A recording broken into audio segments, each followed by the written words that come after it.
região do Cariri, que fica no centro do Nordeste do Brasil, possui uma camada de rochas que se formaram no fundo de um lago que estava em contato com águas marinhas. A vasta Chapada do Araripe que conhecemos hoje ainda não existia. Em seu lugar estava um grande lago de aproximadamente 180 quilômetros de comprimento por 50 quilômetros de largura. Isso aconteceu há cerca de 100 milhões de anos passados, no período denominado Cretáceo. Os continentes atuais, que anteriormente formavam o supercontinente Pangeia, começaram a se separar até a configuração que conhecemos hoje. O Oceano Atlântico Sul era apenas um pequeno risco no mapa, e parte do Nordeste brasileiro estava coberto por águas marinhas. O Paleolago Araripe estava de alguma forma em contato com as águas oceânicas que cobriam partes de todos os continentes atuais.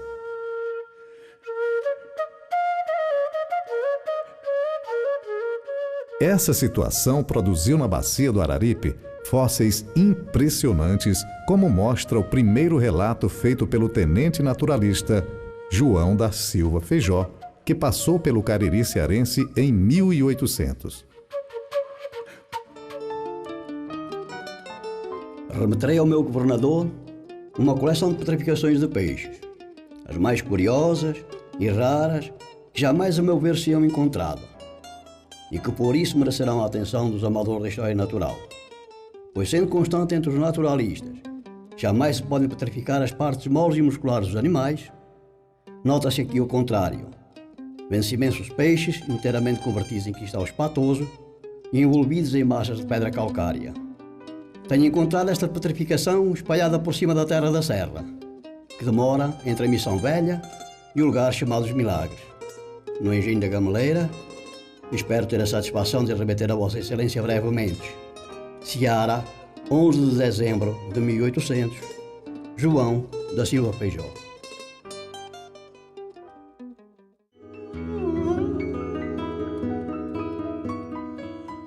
Se imaginarmos essa região há 100 milhões de anos passados e compararmos com o estuário atual, veremos que a vida tem uma dinâmica que atua ao longo do tempo e que, embora as espécies mudem, a luta pela sobrevivência nos ecossistemas é muito semelhante.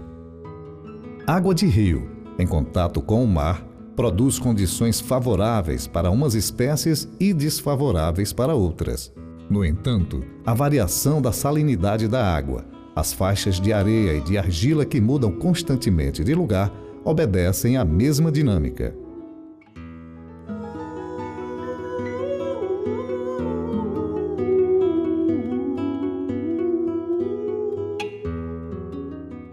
Podemos ver as faixas de areia e argila se alternando na bacia do Araripe.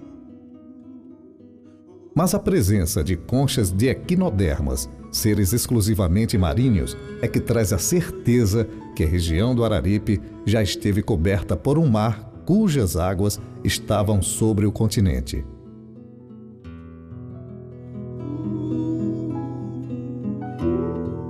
Essa região, no período Cretáceo, foi abalada por frequentes terremotos com falhamentos nas suas camadas ao longo de toda a bacia sedimentar.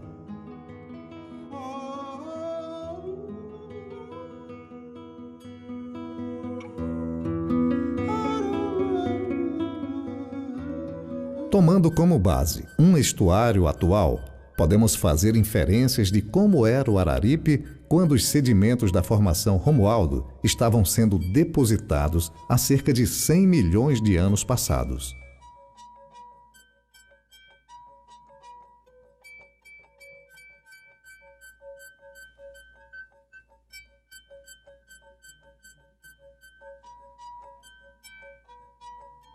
Nós estamos numa floresta de manguezal, é um hábitat característico de um ecossistema estuarino. Nós estamos localizados na porção inferior desse estuário. Na verdade, todo estuário tem uma porção superior, onde nós temos água doce, é o rio propriamente dito, e uma porção inferior, que é o mar. O estuário, na verdade, é a transição entre a água doce e o mar. Ele tem características muito marcantes. Tanto é que no período de chuvas, com o aumento da vazão do rio, essa região tem uma característica estuarina mais puxada para o rio. E sendo que durante o verão, com diminuição das chuvas e da vazão do rio, o mar entra muitas vezes 30 km, 50 km rio adentro. Essa variação de chuva e de vazão do rio propicia uma mudança muito drástica para todos os hábitats que ocorrem dentro de um ecossistema estuarino. Essa mudança, quando é muito abrupta, principalmente relacionado a não só a salinidade, que é causado pelo aumento da vazão do rio, mas muitas vezes pela depressão da concentração de oxigênio. Isso pode causar mortandade quando essa mudança é muito rápida. A maioria dos peixes que vivem aqui, eles têm uma capacidade de superar essas variações de salinidade, mas quando isso é muito rápido, eles não conseguem repor essa capacidade, sobrepor essa capacidade, e com isso eles podem morrer. Nesse ecossistema estuarino, pelo menos 80 espécies de peixes e pelo menos umas 40 a 50 espécies de crustáceos, invertebrados de modo geral e moluscos, né, ocorrem nesse ecossistema. Nós temos desde animais que se alimentam de fitoplâncton ou de algas, como aqueles que se alimentam desses animais. Então existem os consumidores primários, secundários e terciários. Esses terciários são os grandes predadores, os predadores de topo. Normalmente eles estão vasculhando, rastreando todos esses outros animais. Nós estamos na porção inferior do estuário do Rio Goiânia. Ele forma vários meandros, que é uma característica por estar na planície litorânea. Nesse momento, toda a água que flui desse sistema, quando chega aqui com o encontro da água do mar, todas as partículas em suspensão floculam e sedimentam, como acontece aqui nessa floresta de manguezal. O canal do estuário pode migrar tanto para a região norte como para o sul, fazendo um movimento lateral. E todos esses nutrientes chegam aqui nessa floresta de manguezal através desses canais. Nesse momento, durante a maré cheia, ela inunda tudo aqui, dando as condições de todas essas plantas obterem nutrientes que elas precisam.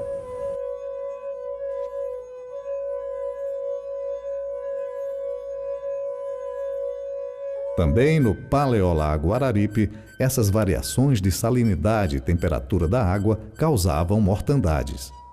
Animais mortos flutuavam por algum tempo e, quando os cadáveres caíam no limo do fundo do lago, liberavam amônia, que facilitava a união dos íons cálcio com o carbonato. Essa união forma o carbonato de cálcio. Esse composto se precipitava sobre os cadáveres agindo como um sarcófago e terminava por substituir toda a matéria do antigo ser vivo por carbonato de cálcio, preservando a forma desses cadáveres do Cretáceo até os dias atuais.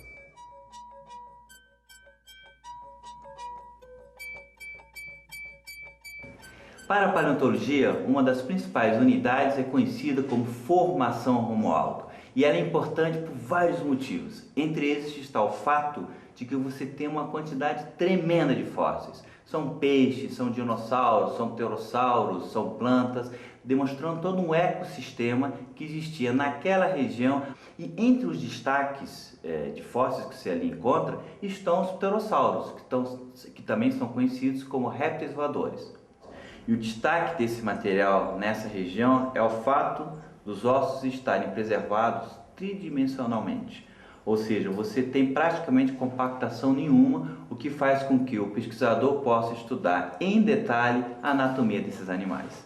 Além dessa parte de anatomia desses répteis voadores, que são únicos para a formação Romualdo, existe um outro aspecto importante, que é o fato de você ter aqui uma diversidade muito grande desses répteis voadores. Você tem dois grupos principais, que são os anhanguerídeos, que tem como anhanguera o seu gênero tipo, e você tem também os tapejarídeos, onde você tem formas como o tapejara venhoferi, como tarassodrômios e o tupuxuara. E essas formas, elas transcendem a importância não apenas para a paleontologia do Brasil, mas também para a paleontologia mundial, porque elas estão relacionadas com outras formas de outras partes do mundo. Os tapejarídeos, por exemplo, que você encontra na Formação Romualdo, você também encontrou na África, com pedaços de ossos que são atribuídos a esse grupo de répteis voadores. E, por uma ironia muito grande, você passou a encontrá-los também na China. E esses animais eram de animais de pequeno porte e nós ainda não entendemos bem como esses tapejarídeos encontrados no Brasil, na África e na China se relacionam. E aí, certamente, é o material da Formação Romualdo que vai nos dar alguns desses indícios. Além dos ossos de vertebrados que a gente encontra, que é absolutamente único para a Formação Romualdo, é a preservação de tecido mole. Você já encontrou a preservação de couro, fibras musculares, vasos sanguíneos petrificados em pterossauros, crocodilomorfos e também em dinossauros. E esse aspecto é absolutamente fascinante do material encontrado nessa região. Após o soterramento do Paleolago, essa parte do planeta sofreu um soerguimento há cerca de 35 milhões de anos e a erosão de parte das camadas fez aparecer em torno da Chapada do Araripe partes do antigo lago do Cretáceo. A uma cota de aproximadamente 700 metros em relação ao nível do mar, em torno da Chapada do Araripe, as camadas da Formação Romualdo aparecem como argilas escuras que contêm muitas concreções com fósseis.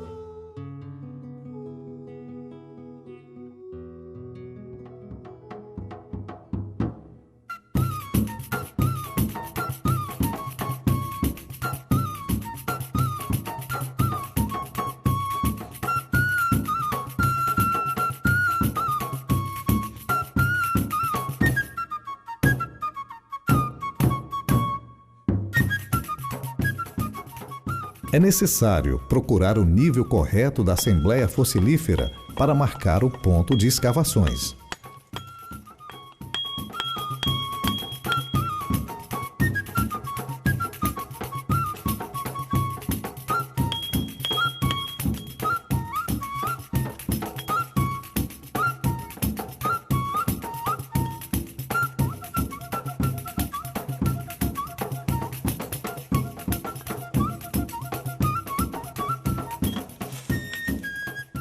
Escolhido o ponto apropriado, começa a limpeza do local e a retirada da camada de solo que não contém concreções.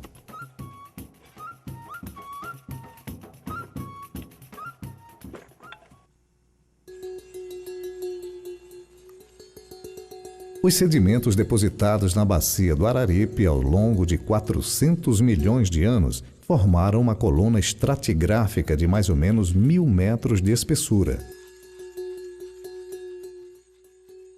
Os vários tipos de sedimentos mostram que a bacia do Araripe teve fases de rios caudalosos, de rios terminando em delta do Paleolago Araripe, fase de estuário, mar continental e fase de pântano. Porém, o nível de mortandades com concreções contendo fósseis tridimensionais possui espessura que varia entre 3 a 9 metros.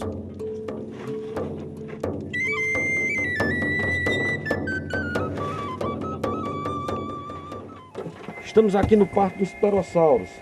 É uma área de 18 hectares que pertence à Universidade Regional do Cariri, onde se realizam escavações paleontológicas permanentes. Esse material aqui é da Formação Romualdo e a gente tenta relacionar os fósseis encontrados aqui nas concreções com o nível estratigráfico, tentando fazer um levantamento paleoecológico, ou seja, como era o Cretáceo na época em que esses seres viviam.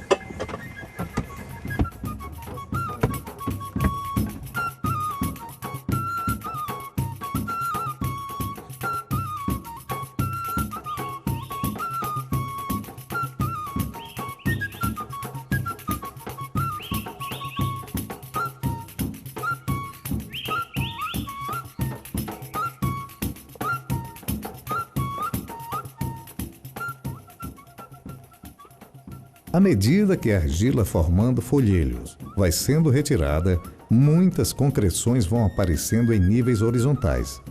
Isso é uma evidência que ocorreu uma mortandade.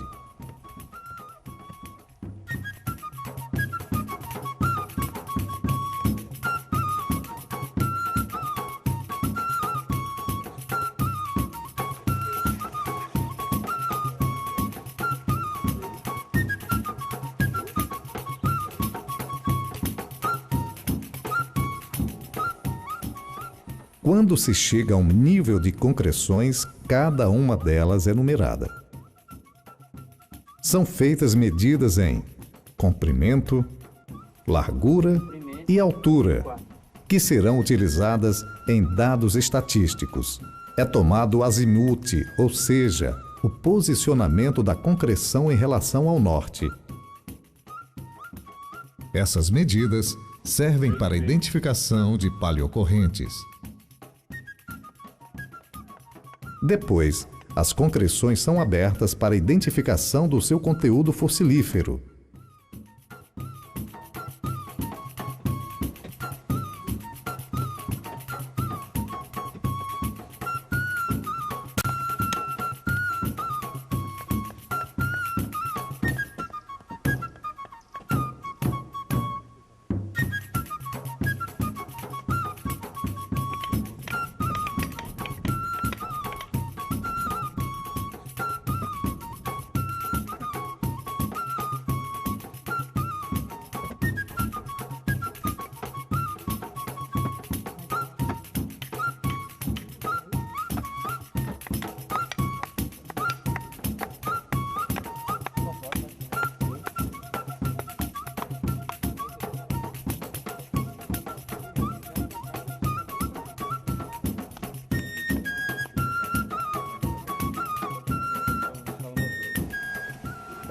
Esse peixe é um Tarras araripensis muito comum no primeiro nível de mortandade. E à medida que se aprofundam as escavações, novos níveis de mortandades vão aparecendo.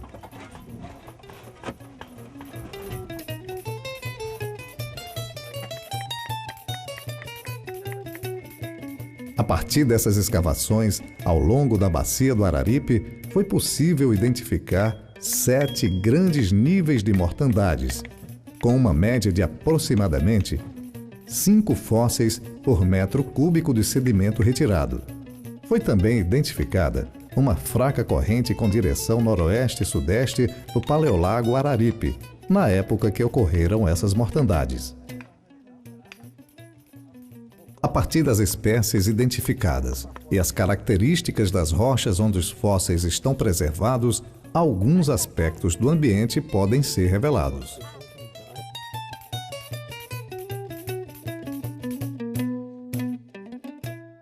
Não é uma tarefa fácil revelar os segredos dentro das concreções formadas por calcita. É um trabalho de força, paciência e técnica. O último nível de concreções mostra uma característica particular. Aqui nas escavações do Parque dos Pterossauros, a gente encontra na Assembleia Fossilífera caracteristicamente 2 tipos de concreções. As concreções singenéticas e as concreções epigenéticas. As concreções singenéticas, elas se encontram na parte mais inferior da Assembleia Fossilífera. Elas têm a sua linha de laminação concordante com a mesma linha da rocha matriz, do folhedo que a envolve. Na parte mais superior, ocorrem as concreções epigenéticas, que sofreram um acúmulo de material ao longo do tempo. Elas são caracterizadas por apresentarem cavidades no seu interior e sofreram uma expansão, de maneira que as suas linhas não são concordantes com as linhas do folhedo. Isso mostra que dentro desse paleolago ocorreram variações, que a formação dessas rochas tem a ver com o tectonismo que era muito frequente na época.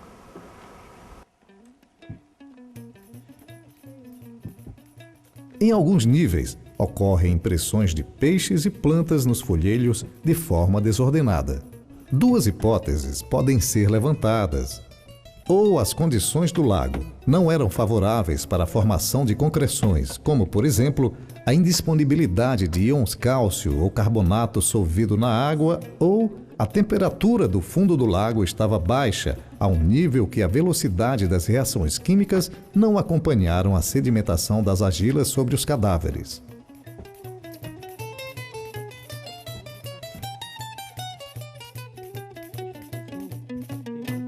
Mas por que os fósseis do Araripe, em particular da Formação Romualdo, possuem preservação considerada excepcional? Basicamente, por 3 fatores. Um deles, mortalidade em massa. Eventos catastróficos para a vida, provavelmente dizimava praticamente todos os seres do lago. Em segundo, as águas tranquilas, com correntes muito fracas, não atuavam destruindo ou pouco desarticulando os cadáveres.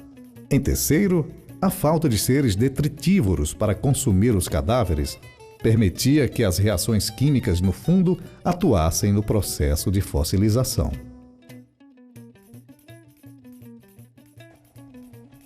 Não é uma tarefa fácil escavar o fundo do paleolago. A argila que laminou e geologicamente é denominada de folhelho, na época seca é bastante dura e é preciso braços fortes e acostumados com o trabalho duro do campo para realizar tal tarefa. Esse milagre paleontológico despertou a partir da década de 1960 a cobiça de traficantes de fósseis, o que causou um prejuízo ao patrimônio cultural brasileiro com a saída de espécimes importantes para museus e coleções particulares de todo o mundo. Seu Antônio Feitosa e muitos moradores de Santana do Cariri e Nova Olinda, por falta de opção, se sujeitaram a essa tarefa inglória no passado. Foi durante o período de 12 anos, a gente trabalhava clandestino, não sabia que era proibido. E mesmo que a gente soubesse, a gente tinha que trabalhar, porque era uma opção que a gente tinha para manter a família, né? Mas depois que eu fiquei sabendo que era proibido, a gente procurou um meio de parar. Mas hoje eu estou satisfeito, estou trabalhando com a universidade, tenho a liberdade de trabalhar e estou satisfeito com isso. Seu Bonifácio talvez tenha sido um dos primeiros peixeiros, como eram chamados os escavadores clandestinos da região do Cariri. Eu nasci em Triunfo, no estado da Paraíba. Aí vim pra cá, fiquei trabalhando aí na roça, limpando com a enxada, né? Aí um dia chegou um senhor já de idade, saco nas costas. Eu filho, me diga uma coisa, você aqui trabalha, não acha umas pedrinhas oleadas, parecidas com jatobá? Eu digo, rapaz, eu tenho encontrado essas pedras. Aí ele levou as pedras, né? Depois na outra semana, lá vinha um velho de novo, caçando pedra. Eu digo, rapaz, esse negócio tem mistério, ele não vai carregar a pedra de graça, né? Aí eu fiquei examinando. Rapaz, tem umas pedras com peixe e tal. Eu disse, rapaz, aquilo vende. Tem uns cabos aí que compram. É R$2.000 uma pedra. Comecei a bater na pedra, só em cima daquele vírusinho dela. Pá, bicha. Puf, abriu as 2 bandinhas. Os 2 peixinhos ficou inteiro, bonito, tudo bem cristalizadozinho. Eu digo, agora eu vou nesse caminho aqui que dá certo. Então, segui, né? Aí vinha gente de fora comprar. Aí aumentou a escavação, né? A todo canto colocava pedra. Aí quando a federal chegou, aí acaba foi pro anzol. O peixe eu tenho achado esse que a gente chama de bacalhau, né? Conhece o piau e a cumatã, a traíra. Isso tudo a gente encontrou. Urso. É comum os antigos peixeiros dar nome de peixes atuais encontrados em rios e açudes do Nordeste para os peixes encontrados por eles nas pedras. Outra coisa que eu achei interessante, porque eu achei 3 rolas do rabo de um dinossauro. Mas o dinossauro sumiu, não apareceu não. Até que essas 3 rolas eu vendi um rapaz filho de São Paulo. E naquele tempo a gente vendia um peixe, era 2 contos, né? No mesmo dia, o cara vendeu aqui, um senhor do lado do Rio, 60 conto. Chegou os gringos no hotel, né? Aí o nome do velho é Darciso. Ele vendeu os gringos por 600 a pedra. O cabo que vendeu por 60 quando soube, tomou um porre, merda. Eu digo, aquele filho de uma mãe tomou um porre danado e ele nem encontrou a pedra. Eu que achei, nem tomei esse porre nem nada. E seu Boni deixa uma mensagem para as gerações atual e futura. A coisa melhor que tem na vida da gente é a gente querer descobrir uma coisa que a gente nunca viu. E ter quem diga o que é aquilo, né?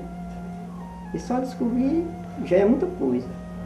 Agora, muito mais é saber o que é, né? Quem tem estudo diz. Vendo a importância dos fósseis da Bacia do Araripe para a população do Cariri e Nordeste do Brasil, o professor Plácido Cidade Nuvens toma a primeira iniciativa, que é um marco no combate ao tráfico de fósseis na região. Um dos objetivos da criação do Museu de Paleontologia, hoje, da Universidade Regional do Cariri, foi precisamente criar um apoio logístico aos pesquisadores, aqueles estudiosos e cientistas do leste e do sudeste que vinham até nossa Chapada do Araripe desenvolver suas pesquisas. Assim é um encadeamento: apoio logístico aos cientistas, formação de quadros educativos e a detenção da sangria desatada que significava a exportação clandestina dos nossos fósseis. Quando completou 20 anos, o Museu de Paleontologia recebeu 200 mil visitantes, o que significa uma visitação média anual de 10 mil, o que é muito significativo porque nós temos em Santana do Cariri uma população de 8 mil habitantes. Assim, o número anual de visitantes ultrapassa a população da nossa cidade. Outra iniciativa, com base no desenvolvimento sustentável para a região do Cariri, foi a criação do Geoparque Araripe em 2006.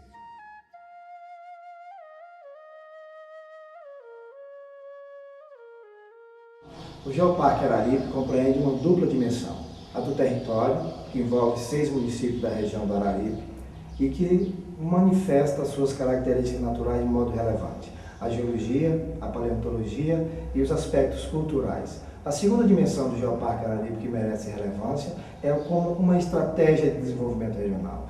É a adequação da utilização desse patrimônio de modo sustentável para promover desenvolvimento, promover renda. E o papel do Geoparque Araripe, que foi criado em 2006, é exatamente redimensionar e promover, divulgando as atividades relevantes na área de educação, na área da cultura e na área do desenvolvimento econômico sustentável.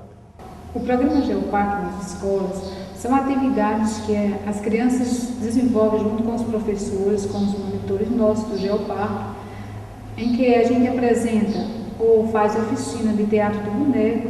Depois essas crianças também apresentam o boneco, contando um pouco a história, o que eles conhecem do Geoparque, o que é o geossítio para eles. E isso a gente vai aprofundando também no desenho. Eles podem desenhar os dinossauros. Nós temos essa atividade aqui atrás, e mostrando a importância da conservação e preservação no geossítio, nos espaços próximos às escolas.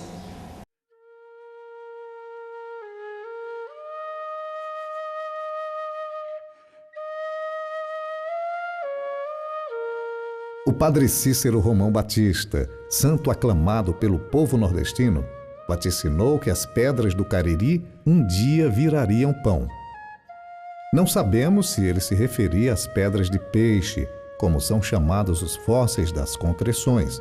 Contudo, muitas pessoas têm vindo ao Cariri observar essas maravilhas, deixando aqui dividendos para a população local.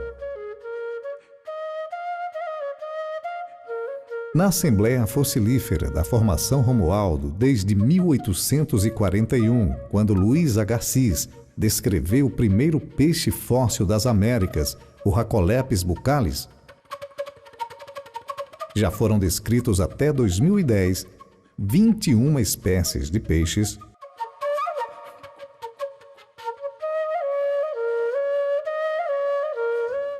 2 espécies de crocodilomorfos, 6 espécies de tartarugas, 16 espécies de pterossauros, 4 espécies de dinossauros e ainda equinodermas, gastrópodes, plantas e muitos microfósseis.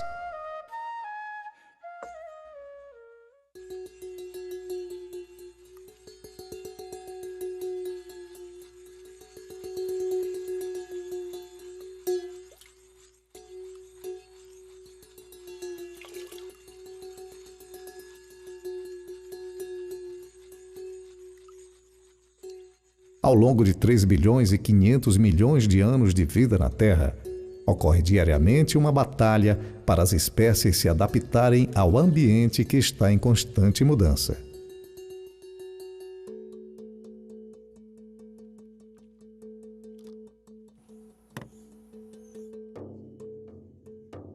Muitas mortandades já ocorreram em épocas passadas, quando a vida quase foi extinta na Terra.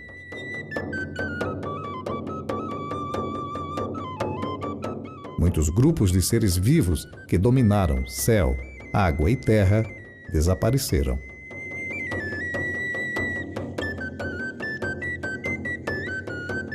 Os fósseis são as maiores testemunhas desses eventos. A vida deve ser preservada acima de qualquer valor. Temos que dar oportunidade para todas as espécies atuais se desenvolverem e reproduzirem em seu ambiente natural.